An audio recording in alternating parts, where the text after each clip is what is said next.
নমস্কার, সবাই কেমন আছো? বহুদিন পর আবার ভয়েস ওভার দিয়ে একটা ভিডিও বানাচ্ছি। এটা মকর সংক্রান্তির দিন ছিল।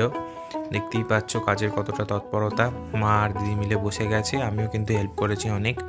ক্ষীর গ্রেট করে দিয়ে সব ময়দা চালগুড়ি অনেকটা মেখে মেখে দিয়েছি।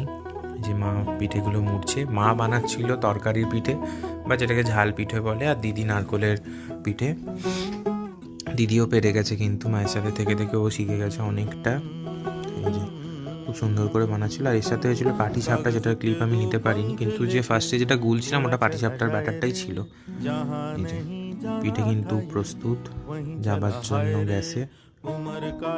এই যে এটা 10 মিনিট স্টিম করলেই হয়ে যায়, দেখতেই পাচ্ছ। এই যে রেডি হয়ে গেছে। এটা তরকারি পিঠেটা ছিল, খুব সুন্দর খেতে লাগে, ভেজ মোমো বলা যেতে পারে।